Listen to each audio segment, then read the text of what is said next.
میدان حشر کا ماحول انتہائی سخت اور تکلیف دہ تھا۔ ایک طرف ماحول اور حالات کی سختی تھی تو دوسری طرف لوگوں کو یہ اندیشہ کھائے جا رہا تھا کہ آگے کیا ہوگا۔ مایوسی اور پریشانی کے علاوہ لوگوں میں شدید غصہ بھی تھا۔ یہ غصہ اپنی ذات پر بھی تھا اور اپنے لیڈروں اور گمراہ کرنے والے رہنماؤں پر بھی تھا۔ چنانچہ جو لیڈر اپنے پیروکاروں کے ہاتھ آ جاتا وہ بے دریغ اس کی پٹائی شروع کر دیتے۔ یہ گویا عذاب سے قبل ایک نوعیت کا عذاب تھا۔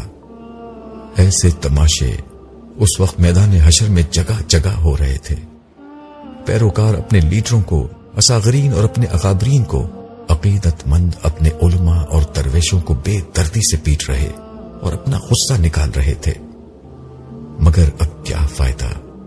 البتہ اس طرح پریشان اور افسردہ حال لوگوں کو ایک طرح کا تماشا دیکھنے کو ضرور مل رہا تھا۔ ہم اس طرح کے تماشے دیکھتے ہوئے آگے بڑھتے رہے۔ راستے میں میں نے صالح سے کہا، میں تو یہ سوچ کر پریشان ہوں کہ دنیا میں کچھ دیر کی لوڈ شیڈنگ اور گرمی سے ہماری حالت انتہائی ابتر ہو جاتی تھی۔ یہاں تو اتنا طویل عرصہ ہو چکا ہے مگر لوگوں کو اس مصیبت سے نجات نہیں مل رہی۔ تمہارے ساتھ کی وجہ سے مجھے تو یہاں کے مصائب و شدائد بالکل محسوس نہیں ہو رہے، مگر جو لوگ یہاں ہیں ان کے ساتھ تو واقعی بہت برا معاملہ ہو رہا ہے۔ اپنے الفاظ کی تصحیح کر لو، برا نہیں ہو رہا، عدل ہو رہا ہے۔ ہاں، معاملہ بلا شبہ شدید ہے اور اسی وجہ سے ساری مخلوقات نے اختیار اور اقتدار کے اس بار امانت کو اٹھانے اور سزا جزا کے اس کڑے امتحان میں کھڑے ہونے سے انکار کر دیا تھا۔ میری سمجھ میں نہیں آتا کہ عام لوگوں کے ساتھ اتنی مشکل ہے تو جن لوگوں نے سارے انسانوں کی طرف سے اقتدار اور اختیار کا بار اٹھایا تھا ان کے ساتھ کیا ہوگا۔ اس بات سے میرا اشارہ ظالم حکمرانوں اور بد دیانت اہلکاروں کی طرف تھا۔ دیکھنا چاہتے ہو کہ ان کے ساتھ کیا ہو رہا ہے؟ میں نے اس بات میں گردن ہلائی۔ صالح ایک سمت بڑھتے ہوئے بولا، ابھی تک تو ہم صرف اس علاقے میں گھوم رہے تھے جہاں وہ لوگ تھے جن کا حساب کتاب ہونا ہے۔ جس طرح سابقین کا معاملہ ہے کہ وہ عرش کے نیچے خدا کے انعامات میں کھڑے ہیں اور ان کا حساب کتاب نہیں ہونا، صرف رسمی طور پر ان کی کامیابی کا اعلان ہونا ہے، اسی طرح کچھ بدبخت ہیں جن کی بدعمالیوں کی بنا پر ان کی جہنم کا فیصلہ پہلے ہی ہو چکا ہے۔ ہم انہی کی سمت چل رہے ہیں۔ ہم جیسے جیسے آگے بڑھتے رہے گرمی کی حدت اور شدت بہت تیزی سے بڑھتی جا رہی تھی۔ مجھے اس کا اندازہ اس بڑھتے ہوئے پسینے سے ہوا جو لوگوں کے جسم سے بہ رہا تھا۔ لوگوں کے جسموں سے پسینہ قطروں کی صورت میں نہیں بلکہ دھار کی شکل میں بہ رہا تھا، مگر زمین اتنی گرم تھی کہ یہ پسینہ تپتی زمین پر گرتے ہی اس میں جذب ہو جاتا۔ پیاس کے مارے لوگوں کے ہونٹ باہر نکل آئے تھے اور وہ کسی طعن زدہ اور پیاسے اونٹ کی طرح ہانپ رہے تھے، مگر پانی کا یہاں کیا سوال۔ ان کے چہروں پر پریشانی سے کہیں زیادہ خوف کے سائے تھے۔ یہ خوف کس چیز کا تھا یہ بھی تھوڑی ہی دیر میں معلوم ہو گیا۔ اچانک لوگوں کے درمیان ایک عجیب ہلچل مچ گئی۔ لوگ ادھر ادھر بھاگنے لگے۔ مجمع چھٹا تو دیکھا کہ ایک آدمی کے پیچھے 2 فرشتے دوڑ رہے ہیں۔ یہ ویسے ہی فرشتے تھے جیسے عرش کے سائے کی طرف جاتے ہوئے ہمیں نظر آئے تھے۔ ایک کے ہاتھ میں آگ کا کوڑا تھا اور دوسرے کے ہاتھ میں ایسا کوڑا تھا جس میں کیلیں نکلی ہوئی تھی۔ وہ آدمی ان سے بچنے کے لیے سر توڑ کوشش کر رہا تھا، مگر یہ فرشتے اس کا پیچھا نہیں چھوڑ رہے تھے۔ صاف نظر آ رہا تھا کہ فرشتے جان بوجھ کر اسے تھکا رہے ہیں۔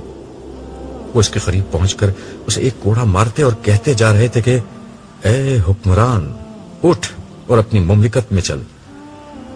کوڑا پڑتے ہی وہ شخص چیختا چلاتا گرتا پڑتا بھاگنے لگتا، پھر وہ فرشتے اس کے پیچھے دوڑنے لگتے۔ مجھے ان موصوف کا تعارف حاصل کرنے کے لیے زیادہ انتظار نہیں کرنا پڑا۔ صالح نے خود ہی بتا دیا، یہ تمہارے ملک کے سربراہ مملکت ہیں۔ کچھ ہی دیر میں سربراہ مملکت آگ اور کیلوں والے کوڑے کھا کر زمین بوس ہو چکے تھے، جس کے بعد فرشتوں نے انہیں ایک لمبی زنجیر میں باندھنا شروع کیا جس کی کڑیاں آگ میں دہکا کر سرخ کی گئی تھیں۔ سربراہ مملکت بے بسی سے تڑپ رہے اور رحم کی فریاد کر رہے تھے، مگر ان فرشتوں کو کیا معلوم تھا کہ رحم کیا ہوتا ہے۔ وہ بے دردی سے انہیں باندھتے رہے۔ جب ان کا پورا جسم زنجیروں سے جکڑ گیا تو اتنے میں کچھ اور فرشتے آ گئے۔ پہلے فرشتے ان سے بولے، ہم نے سربراہ مملکت کو پکڑ لیا ہے، تم جاؤ اور ان کے سارے حواریوں اور درباریوں، خوشامدی اور ساتھیوں کو پکڑ لاؤ جو اس بدبخت کے ظلم اور بدعنوانی میں شریک تھے۔ چنانچہ مجمع میں بڑے پیمانے پر وہی ہلچل، بھاگ دوڑ اور مار پیٹ شروع ہو گئی۔ تھوڑی دیر میں ایک گروہ کثیر جس میں وزراء، عمرا، مشیر، بیوروکریٹس، وڈیرے، جاگیردار، سرمایہ دار اور ہر طرح کے ظالم جمع تھے، گرفتار ہو گیا۔ اس کے بعد ان فرشتوں نے سب کو سر کے بالوں سے پکڑ کر چہرے کے بل گھسیٹنا شروع کر دیا۔ وہ ہمارے قریب سے گزرے تو ان کی کھالوں کی جلنے کی بدبو ہر طرف فضا میں بکھری ہوئی محسوس ہوئی۔ اس بدبو کا احساس ہوتے ہی صالح نے میری کمر پر ہاتھ رکھا تو میری جان میں جان آئی۔ وہ ان کو ہمارے سامنے سے کھینچتے ہوئے مزید بائیں جانب لے گئے۔ میں ان کے گھسیٹے جانے کے سبب زمین پر بن جانے والی لکیروں اور ان پر پڑے خون کے دھبوں کو دیکھتا رہا جو ان کے جسموں سے رس رہا تھا۔ یہ عبرتناک منظر دیکھ کر بے اختیار میرے لبوں سے ایک آہ نکلی۔ میں نے دل میں سوچا، کہاں گیا ان کا اقتدار؟ کہاں گئے وہ عیش و عشرت کے دن؟ کہاں گئے وہ عالی شان محل، مہنگے ترین کپڑے، بیرونی دورے، شاندار گاڑیاں، عظمت، کر و فر اور شان و شوکت؟ ان لوگوں نے کتنے معمولی اور عارضی مزوں کے لیے کیسا برا انجام چن لیا۔ صالح بولا، یہ سب ظالم، کرپٹ اور عیاش لوگ تھے جن کی ہلاکت کا فیصلہ دنیا ہی میں ہو چکا تھا۔ تاہم یہ ان کی اصل سزا نہیں، اصل سزا تو جہنم میں ملے گی۔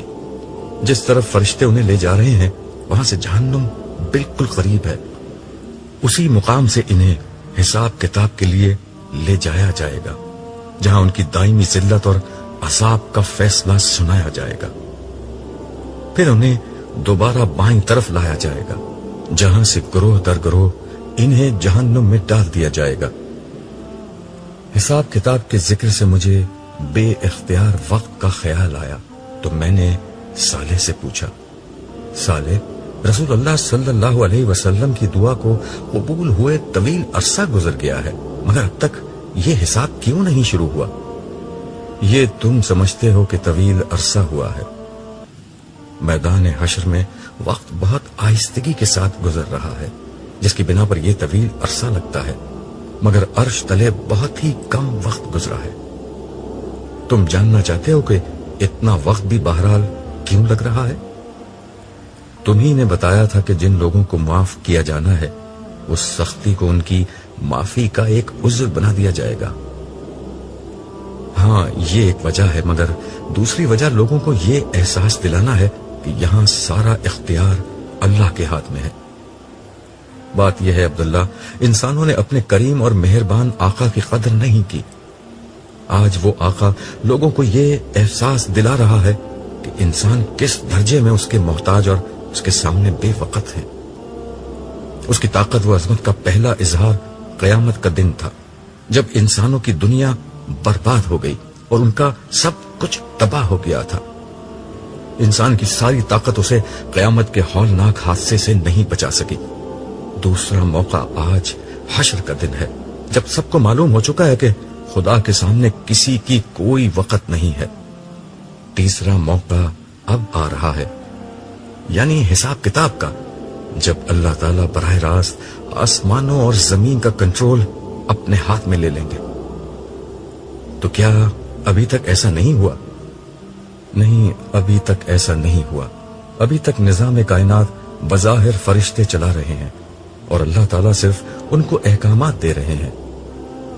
تھوڑی دیر میں وہ سارے معاملات براہ راست خود سنبھال لیں گے، تاکہ جنوں، انسانوں اور فرشتوں سمیت ہر مخلوق جان لے کہ سارا اختیار اور اقتدار صرف اللہ ہی کے ہاتھ میں ہے۔ سرے سارے آسمانوں میں بکھری ہوئی کائنات جو لامتناہی فاصلوں پر پھیلی ہوئی تھی اس کو سمیٹا جا رہا ہے۔ تمہیں تو معلوم ہے کہ پچھلی دنیا میں یہ کائنات لمحہ بلمحہ پھیل رہی تھی، اب اللہ کے حکم پر فاصلے سمٹ رہے ہیں، اور یہ بے شمار کہکشائیں، ستارے اور سیارے جو پوری کائنات میں پھیلے ہوئے ہیں دوبارہ قریب آ رہے ہیں۔ ایسا کیوں ہے؟ میں نے حیرت سے پوچھا۔ یہ اس لیے ہے کہ اللہ تعالیٰ ان سب کو اہل جنت میں بطور انعام تقسیم کر دیں گے، پھر ان جگہوں پر اللہ کے انعام یافتہ بندوں کی بادشاہی اور اقتدار قائم ہو جائے گا۔ کائنات کو واپس سمیٹنے کا عمل ہی وہ چیز ہے جسے قرآن کریم نے آسمانوں کو خدا کے داہنے ہاتھ پر لپیٹ لینے سے تعبیر کیا ہے۔ پھر صالح نے آسمان کی طرف نظر کی، اس کی پیروی میں نے بھی اوپر دیکھا۔ سورج بدستور دہک رہا تھا۔ میں نے پہلی دفعہ یہ بات نوٹ کی کہ چاند بھی سورج کے قریب موجود تھا، مگر وہ بے نور ہو چکا تھا اور بہت آہستگی کے ساتھ سورج کی طرف بڑھ رہا تھا۔ یہ دیکھ کر صالح نے کہا، آج آسمان و زمین بدل کر کچھ سے کچھ ہو چکے ہیں۔ زمین پھول کر بہت بڑی ہو چکی ہے اور یوں اس کے رقبے میں کئی گنا اضافہ ہو چکا ہے۔ مجھے یاد ہے کہ زمین کا قطر 25,000 کلومیٹر تھا، مگر اب اس میں کئی گنا اضافہ ہو چکا ہے۔ ساتھ ہی یہ زمین اب اس سے کہیں زیادہ حسین اور خوبصورت ہے جتنی پہلے تھی۔ اسرافیل نے 2 دفعہ سور پھونکا تھا۔ پہلی دفعہ سب کچھ تباہ ہو گیا تھا، جبکہ دوسرے سور پر انسانوں کو زندہ کر دیا گیا۔ ان دونوں کے بیچ میں اللہ تعالیٰ کے حکم سے زمین بڑی ہوئی اور فرشتوں نے اس پر اہل جنت کے لیے اعلیٰ ترین گھر، محلات، باغات اور ان کے سکون و تفریح کے لیے بہترین چیزیں اور تمہارے لیے ناقابل تصور حد تک حسین ایک نئی دنیا بنا دی ہے۔ ہر جنتی کو اس کا گھر اسی زمین میں دیا جائے گا اور اسے رہنے بسنے کے لیے بڑے بڑے رقبے دیے جائیں گے۔ زمین کے وسط میں دہکتے ہوئے آتش فشاں اور کھولتے پانی کے چشموں کے درمیان میں اہل جہنم کا ٹھکانہ ہوگا۔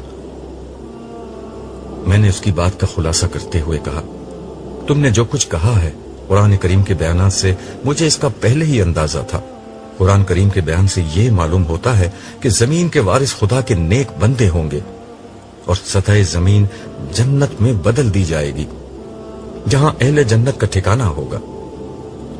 زمین کے بیچ میں اہل جہنم ہوں گے، جبکہ آسمانوں میں موجود ستارے اور کہکشائیں بطور انعام و بادشاہی اہل جنت میں تقسیم ہوں گے۔ ویسے ان میں کیا ہوگا؟ اس کی تفصیل دربار والے دن سامنے آئے گی۔ دربار والی بات یاد ہے نا؟ ہاں، تم نے بتایا تھا کہ حساب کتاب کے بعد اہل جنت کی اللہ تعالیٰ کے ساتھ جو نشست ہوگی اس کا نام دربار ہے۔ اس نشست میں تمام اہل جنت کو ان کے مناصب اور مقامات رسمی طور پر تفویض کیے جائیں گے۔ یہ لوگوں کی ان کے رب کے ساتھ ملاقات بھی ہوگی اور مقربین کی عزت افزائی کا موقع بھی ہوگا۔ ہاں، اس روز انعام بھی دیا جائے گا اور کام بھی بتایا جائے گا۔ اتنی دیر میں بے نور چاند سورج میں ضم ہو چکا تھا۔ یہ دیکھ کر صالح بولا، آسمان پر موجود نشانیاں بدل رہی ہیں۔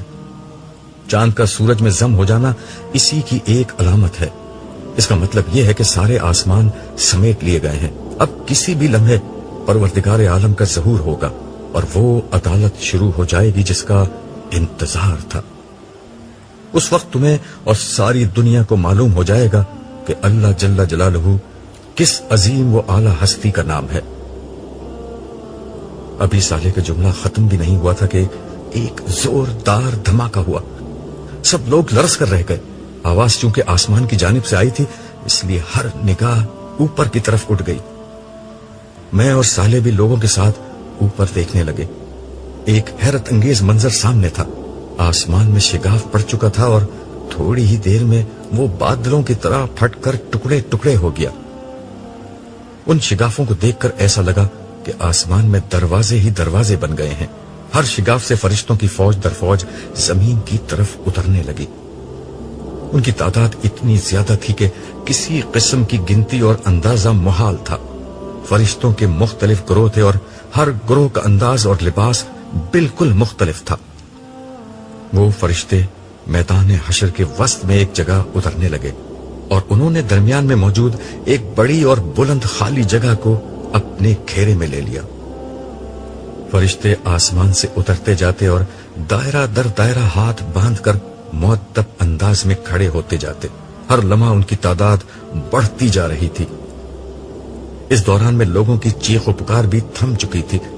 ہر شخص پھٹی آنکھوں سے ٹک ٹکی باندھے اسی سمت دیکھے جا رہا تھا۔ اب فضا میں بس کچھ سرگوشیوں کی سرسراہٹ ہی باقی رہ گئی تھی۔ اس کی وجہ یہ تھی کہ ہر شخص اپنے برابر والے سے پوچھ رہا تھا کہ یہ کیا ہو رہا ہے۔ مجھے قدرے اندازہ تھا کہ یہ کیا ہو رہا ہے، لیکن پھر بھی میں نے صالح سے وضاحت چاہی۔ اس نے حسب توقع جواب دیا، حساب کتاب شروع ہو رہا ہے، بارگاہ اہدیت کا دربار سجایا جا رہا ہے، یہ اس کا پہلا مرحلہ ہے۔ فرشتے مسلسل اتر رہے ہیں اور کافی دیر تک اترتے رہیں گے۔ اس کے بعد سب سے آخر میں حاملین عرش اتریں گے۔ تم تو ان سے مل چکے ہو، وہ اس وقت 4 تھے، اب 4 مزید ان میں شامل ہو جائیں گے۔ کل 8 فرشتے عرش الہی کے ساتھ نازل ہوں گے۔ عرش الہی، میں نے زیر لب ان الفاظ کو دہرایا۔ صالح نے مزید وضاحت کرتے ہوئے کہا، تم تو سمجھ سکتے ہو اللہ تعالیٰ عرش پر بیٹھتے نہیں ہیں، وہ اس طرح کے تمام انسانی تصورات سے پاک ہیں۔ یہ عرش اصل میں مخلوق کے رجوع کرنے کی جگہ ہے، جیسے دنیا میں بیت اللہ ہوا کرتا تھا بطور قبلہ۔ اللہ کے گھر کا مطلب یہ نہیں تھا کہ اللہ تعالیٰ وہاں رہتے تھے، لیکن انسان اس کی طرف جب رخ کرتا تھا تو اس کے لیے وہ ایک مقام رجوع بن جاتا تھا۔ اسی طرح آج عرش الہی کے ذریعے سے لوگ اللہ تعالیٰ کے ساتھ مکالمہ کریں گے۔ میں نے پوچھا، گویا لوگ اللہ تعالیٰ کی بات سنیں گے؟ صالح نے کہا، ہاں، ویسے ہی جیسے حضرت موسیٰ نے طور کی وادی میں ایک درخت کے اندر سے اللہ تعالیٰ کی آواز آتے ہوئے سنی تھی۔ اور ہاں عبداللہ، ایک بہت خاص بات بھی سن لو۔ میں پوری طرح متوجہ تو تھا ہی، لیکن اب یکسوئی سے اسے دیکھنے لگا۔ حاملین عرش کے نزول کے ساتھ ہی عرش نور الہی کی تجلی سے جگمگا اٹھے گا، جس کے ساتھ پوری زمین پر اس نور کا اثر پھیل جائے گا۔ اس کا مطلب یہ ہوگا کہ زمین اپنے رب کے نور سے روشن ہو جائے گی اور معاملات اب براہ راست اللہ تعالیٰ کی اپنی نگرانی میں انجام پانا شروع ہو جائیں گے۔ یہ مطلب ہے قرآن کریم کی اس بات کا کہ زمین کو خدا اپنی مٹھی میں لے لے گا۔ اس وقت پہلا حکم یہ دیا جائے گا کہ ہر شخص اللہ تعالیٰ کے حضور سجدے میں گر جائے۔ عبداللہ، اس وقت بہت عبرتناک منظر سامنے آئے گا۔ تم دیکھو گے کہ سارے فرشتے سجدے میں ہوں گے۔ عرش کے دائیں ہاتھ کی طرف عرش الہی کے مامون سائے میں موجود سارے انبیاء، صدیقین، شہداء اور صالحین سب سجدے میں ہوں گے۔ میں نے بے اختیار پوچھا، اور یہاں حشر کے میدان میں موجود لوگ؟ اہم اور عبرتناک بات یہی ہے، یہاں موجود کوئی کافر، منافق، خدا کا نافرمان اور مجرم سجدے میں نہیں جا سکے گا۔ یہ لوگ لاکھ کوشش کریں گے کہ سجدے میں گر جائیں، مگر ان کی کمر اور گردن تختہ ہو جائے گی۔ زمین انہیں اپنی طرف سے آنے سے روک دے گی۔ اور باقی لوگ؟ میں نے پوچھا۔ صالح بولا، وہ لوگ جن کے اعمال ملے جلے اور گناہ کم ہوں گے وہ سجدے میں چلے جائیں گے، اور اسی وجہ سے ان سب کو فوراً حساب کتاب کے لیے بلایا جائے گا۔ باقی جس کا ایمان جتنا پختہ اور اعمال جتنے اچھے ہوں گے وہ اتنا ہی جھک سکے گا۔ کوئی رکوع میں ہوگا، کوئی آدھا جھکا ہوگا، کوئی بس گردن ہی جھکا سکے گا۔ جو جتنا کم جھکے گا وہ اتنا ہی خوار ہوگا۔ میں بات سمجھتے ہوئے سر ہلا کر بولا، اچھا، اس کا مطلب ہے کہ لوگوں کو اس وقت اپنے مستقبل کا کسی قدر اندازہ ہو جائے گا؟ صالح نے کہا، نہیں، تمہیں یہ باتیں میں بتا رہا ہوں، انہیں یہ اندازہ نہیں ہوگا۔ البتہ سجدہ نہ کرنے پر ذلت کا احساس اور کرنے پر ایک نوعیت کا اطمینان ہو جائے گا۔ البتہ لوگ یہ اچھی طرح جان لیں گے کہ خدا کون ہے، جس ہستی کو بھلا کر زندگی گزاری تھی وہ کون ہے۔ آج لوگوں کو معلوم ہو جائے گا کہ بادشاہوں کا بادشاہ کون ہے، شہنشاہوں کا شہنشاہ کون ہے، کون معبود برحق ہے، کون ہے جس کا اقتدار اس کائنات پر قائم ہے، کون ہے جس کے ہاتھ میں کل بھلائی اور تمام خیر ہے، کون ہے جس کے اشارے سے تقدیر بن اور بگڑ سکتی ہے، کون ہے جو ہر شخص سے ہر عمل کے بارے میں پوچھ سکتا ہے مگر اس سے اس کے فیصلے کے بارے میں کچھ نہیں پوچھا جا سکتا، کون ہے جو ہر حمد، ہر شکر، ہر قیام، ہر رکوع، ہر سجدے، ہر نیاز، ہر عاجزی، ہر محبت، ہر تسبیح، ہر تکبیر کا مستحق ہے۔ اللہ اکبر، اللہ اکبر، اللہ اکبر۔ یہ الفاظ کہتے ہوئے صالح کے جسم پر ایک لرزہ طاری ہو گیا اور آخری اللہ اکبر کہتے ہوئے وہ سجدے میں گر گیا۔ اسی لمحے مجھے محسوس ہوا کہ زمین پر ایک خاص نوعیت کی روشنی پھیل چکی ہے، ماحول ایک خاص قسم کے نور سے جگمگا اٹھا ہے، اس کے ساتھ ہی کانوں میں فرشتوں کی تسبیح اور تحلیل و حمد و شکر اور تمجید و تکبیر کی صدائیں آنے لگی۔ مجھے اندازہ ہو گیا کہ عرش الہی کی تجلیات سے ماحول منور ہو چکا ہے، مگر میں اس پورے عمل میں نظر جھکا کر کھڑا رہا تھا۔ ڈر کے مارے میں نے عرش کی طرف دیکھنے کی کوشش ہی نہیں کی تھی۔ کچھ دیر نہ گزری تھی کہ میرے کانوں نے جبریل امین کی مانوس مگر انتہائی باروب آواز بلند ہوتی سنی۔ آج کے دن بادشاہی کس کی ہے؟ جواب میں سارے فرشتے پکار اٹھے، تنہا غالب رہنے والے اللہ کی۔ جبریل امین یہ سوال بار بار دہراتے اور ہر بار فرشتے با آواز بلند یہی جواب دیتے۔ اس عمل نے میدان حشر میں ایسا حشر برپا کر دیا کہ دل لرزنے لگے۔ آخرکار ایک صدا بلند ہوئی، اور رحمان کے بندے کہاں ہیں؟ پروردگار عالم کے غلام کہاں ہیں؟ اللہ جل جلالہ کو اپنا معبود، اپنا بادشاہ اور اپنا رب ماننے والے کہاں ہیں؟ وہ جہاں بھی ہیں خداوند سارے جہاں کے رب کے حضور سجدہ ریز ہو جائیں۔ یہ سننا تھا کہ میں کچھ دیکھنے کی کوشش کیے بغیر ہی صالح کے برابر میں سجدہ ریز ہو گیا۔ میدان حشر میں ایک دم خاموشی چھا گئی، ایسا سناٹا تھا کہ سوئی زمین پر گرے تو اس کی آواز بھی سنائی دے جائے۔ میں نے سجدے کے عالم میں جتنی عافیت اس لمحے محسوس کی، زندگی میں کبھی محسوس نہ کی تھی۔ دوسروں کا تو نہیں معلوم کہ وہ سجدے میں کیا کہہ رہے تھے، مگر میں اس لمحے زار و خطار اللہ تعالیٰ سے درگزر اور معافی کی درخواست کر رہا تھا۔ نہ جانے کتنی دیر تک ہو کا یہ عالم طاری رہا۔ اس کے بعد اچانک ایک صدا بلند ہوئی، هو اللہ لا الہ الا ہو۔ مجھے پہلے بھی اس کا تجربہ تھا کہ حاملین عرش کے اس اعلان کا مطلب مخاطبین کو یہ بتانا ہوتا ہے کہ اب صاحب عرش کلام کر رہا ہے۔ آواز آئی، میں اللہ ہوں، میرے سوا کوئی معبود نہیں۔ یہ الفاظ وہی تھے جو میں نے عرش کے قریب سجدے میں پہلی دفعہ سنے تھے، مگر یہ آواز اس آواز سے قطعاً مختلف تھی۔ اس آواز میں جو جلال، تحکم اور سختی تھی وہ اچھے اچھوں کا پتا پانی کرنے کے لیے بہت تھی۔ لمحہ بھر کے لیے ایک وقفہ آیا جو 4 سو پھیلے ہوئے محیط سناٹے سے لبریز تھا۔ اس کے بعد بادلوں کی کڑک سے بھی کہیں زیادہ سخت اور گرجدار آواز بلند ہوئی، میں ہوں بادشاہ، کہاں ہے سرکش، کہاں ہے متکبر، کہاں ہے زمین کے بادشاہ؟ یہ الفاظ بجلی بن کر گونجے۔ لوگوں نے اس بات کا جواب تو کیا دینا تھا، ہر طرف رونا پیچنا مچ گیا۔ اس آواز میں جو سختی، روب اور ہیبت تھی اس کے نتیجے میں مجھ پر لرزہ طاری ہو گیا. مجھے زندگی کا ہر وہ لمحہ یاد آ گیا جب میں خود کو طاقتور، بڑا اور اپنے گھر ہی میں صحیح خود کو سربراہ سمجھتا تھا. اس لمحے میری شدید ترین خواہش تھی کہ زمین پھٹے اور میں اس میں سما جاؤں. میں کسی طرح خدا کے قہر کے سامنے سے ہٹ جاؤں.